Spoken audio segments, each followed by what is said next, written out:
Hello বন্ধুরা, আমি অঙ্কিতা। তোমাদের সবাইকে আমার চ্যানেল মোনাস ওয়ার্ল্ডে স্বাগত জানাই।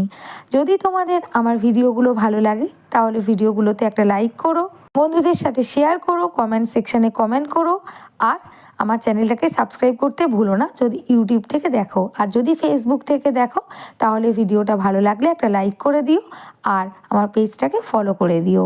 আজকে যেটা বানাবো এটা রুটি, লুচি, পরোটা, ভাত সমস্ত কিছুর সাথেই ভালো লাগে, ডিনার রেসিপিতে বানাতে পারো।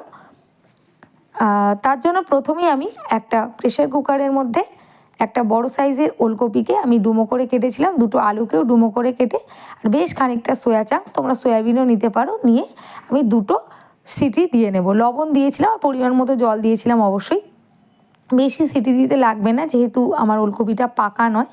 পাকা থাকলে আর কয়েকটা সিটি দিয়ে নেবে। সেক্ষেত্রে কিন্তু সোয়া চাংসটা সেই সময় দেবে না, কারণ তাহলে একেবারে গলে যাবে, মুখে পড়বার মতো থাকবে না। আর তোমরা আলাদা করে কিমাও বানিয়ে নিতে পারো বা গোটাও দিতে পারো, কিন্তু আমার এই কিমা বানানো ব্যাপারটা ভালো লাগে। আর আলাদা করে বানাই না, আমি গলিয়ে দিই, তাতেই একটু মুখে পড়ার মতো থাকে, একেবারে গলে যায় না, বেশ ভালো লাগে। তোমরা চাইলে এতে একটু কড়াইশুঁটিও অ্যাড করতে পারো। তারপরে আমি দুটো পাঁপড় ভেজে নিলাম, মশলা পাঁপড়। আমি সন্ধেবেলা মুড়ি দিয়ে খেতে খুব ভালোবাসি, সেই জন্য। তোমাদের কি ভালো লাগে?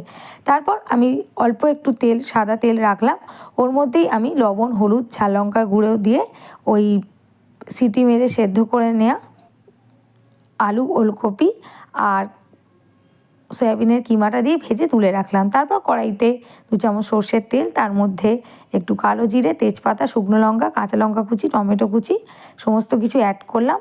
তারপরে আমি একটু আদা কাঁচা লঙ্কার পেস্টও অ্যাড করলাম, উষ্ণ জল দিলাম, তার মধ্যে ধনে গুঁড়ো, জিরে গুঁড়ো, কাশ্মীরি লঙ্কার গুঁড়ো সমস্ত কিছু অ্যাড করেছি, আর গরম মশলা গুঁড়ো অ্যাড করে ওই আগে থেকে ভেজে রাখা আলু, সয়াবিন, ওলকপি সমস্ত কিছু দিয়ে আরেকটু উষ্ণ জল আমি দিয়ে দিলাম। একবার বানিয়ে দেখো, দারুণ খেতে হয়। তারপরে ধনেপাতা কুচি অ্যাড করে দিলাম। এবারে ভালোভাবে ফুটে এটা গামাখা হবে, এতটা ঝোলও থাকবে না।